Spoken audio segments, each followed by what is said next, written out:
Hi there, and welcome to the TBGS podcast, that board game show. I'm Sonia Wood, and I have been sharing with you in the previous podcasts about our shelves of ambition.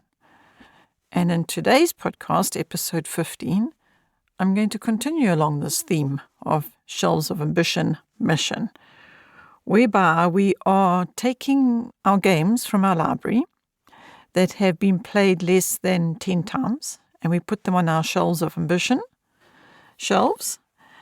And then from there, we've been trying to play those games up to get them up to 10 plays each. Now, we're not entirely strict about this because, if we play a game 3 or 4 times and we go, you know what, we'll just play it one more time and get it to 5, and then that one can be put aside because it's not a game that we are planning on playing many more times than that. That doesn't happen often. It's a rare occasion for that to happen because mostly the games in our library are there because we love them. We've chosen them carefully. And it's unusual for us to have a game that, doesn't make it to 10 plays. So we are moving through our shelves of ambition games on the shelves, on the bookcase. And last week I spoke of a couple of games last podcast I spoke of a couple of games that had quite strong family history connections, like Vikings, because we are of Viking descent, and also aviation, because I spoke about Airlines Europe. And there we've got a lot of aviation in our family.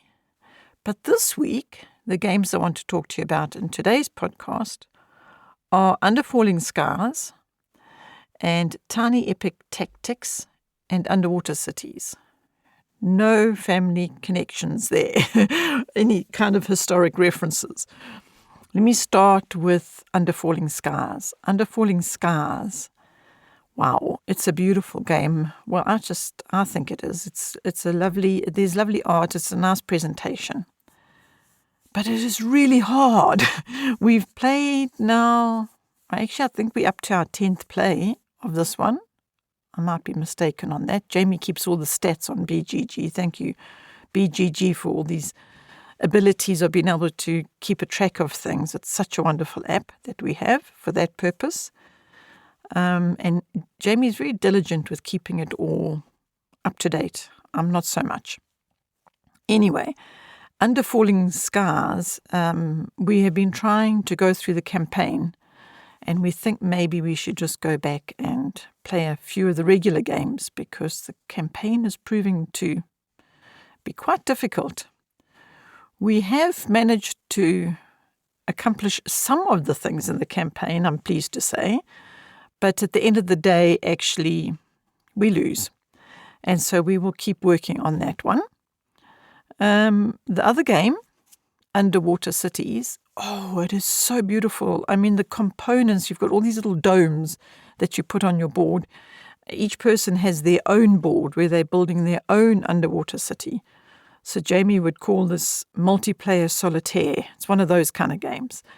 But it's just got so much plotting and planning and, making sure you have your desalination plants and your kelp farms and the labs. Basically you're building up this city under the water. It's very thematic. It looks really good.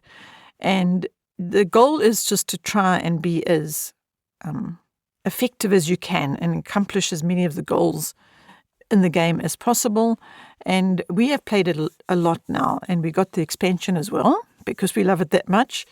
And it's just a game that we enjoy because we don't mind multiplayer solitaire games. Some people are not fans of those kind of games, but Jamie and I, mother and son, we like to play that kind of game, and we like co-ops and those kind of games. So it's fun. We tend to steer away from the more combat-y type of games. So Underwater City really ticks a lot of our boxes, and we so enjoy it. And then the next game we played from our shelves of ambition is Tiny Epic Tactics.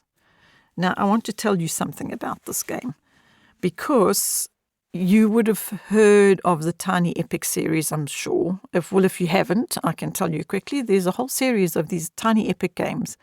And they come in these little boxes. And Tiny Epic Tactics is a cooperative game. And we played cooperatively. I'm not sure about all those details, but I know we played the cooperative version of it. And when you unpack it, the little box, there's a whole of other little boxes inside the little box that you get. And you turn the other little boxes that are inside the little box that holds the game, you turn them upside down and they form like the terrain for your play area. It's just so well done. I am just so impressed with these games. I tell you what really impresses me and amazes me mostly about them is I never expected so much game out of such a tiny little box. It's really incredible. But I want to tell you something else, a little bit of a backstory to this Tiny Epic discovery. And that is, we know they've been out there for a while, but we have never got them until this year, 2023. And how we got them was interesting. I want to tell you that story because we were visiting our daughter in the Cape and we were meeting up with a board game person. And this guy, we had never met him before. And so we said, okay, we'll meet you at the coffee shop down on the waterfront in the Cape. And we made a time and place and we were waiting there for him. And we ordered some cheesecake while we were waiting to have some coffee and cheesecake. And we had the best cheesecake I have ever eaten in my entire life. It was called tiramisu cheesecake. Oh my goodness, it was just outstanding. So anyway, we're so enjoying our cheesecake. And then we suddenly realized, you know what? We don't know what the person whom we're going to meet, what he looks like, what sort of age he is, what he's wearing, nothing. And so now we're looking at everybody comes through the door and we're looking to see if it's a single person looking a little bit bewildered or looking to see if he can find somebody that he too doesn't know who they are, what they look like. We've never met each other. It was so interesting. Anyway, he went and sat at another table in the same coffee place. And he was sitting on the other side and we were both waiting for each other. It was quite funny. And then he discovered us and, so it went on and we had a wonderful meeting with this man and we gleaned so much from him. And he is the guy that we got our first lot of Tiny Epic games from. How about that? It was very, very amazing to us because we took these Tiny Epic games. We're not at home. We're busy traveling. So these little Tiny Epic games were kind of ideal for that while you're on the road. And we got to the next place we stopped at, and out came one of the Tiny Epic games that we had acquired, and we were impressed. We had the small table to play on in the place that we were staying overnight, and small table and lots of game. It was really, really good. Excellent. So back to the Tiny Epic tactic game. Well, do you know that I don't think it's supposed to take 3 hours, but it took us 3 hours. We put Tiny Epic Tactics on the table, and 3 hours later, we had completed the game, and we had just managed to, get through without losing. And the game, this Tiny Epic Tactics, when we were playing it cooperatively, you have to go and find these gems. And find all the gems, and if you can get all the gems right down to the last one, well, then you have been successful. And we were successful, literally, in the last breath, but we made it. And each time you collect the gems, you get some kind of reward, and it gives you a bit of help and incentive and so on. But my goodness, what an intense game. So much strategizing, and which way should we go, and what should we do? It was just really, really enjoyable. And as I say, we never expected it to take 3 hours, not at all. But those 3 hours just flew by. I'm sure people who play games would know that when you've played a game that you've spent 3 hours at the table and you don't even feel like you've spent 3 hours, to us that's normally indicative of it being a very good game. So for us, the Tiny Epic games are good games. Interestingly, James, my son, He has rather large hands, so I have to be the hands for him a lot of the time because his hands seem to have a bit of a difficulty picking up all the little tiny pieces because they are tiny and everything's tiny about Tiny Epic, hence its name, obviously. So it's not as well suited for him with regard to the size of his hands and the tiny components.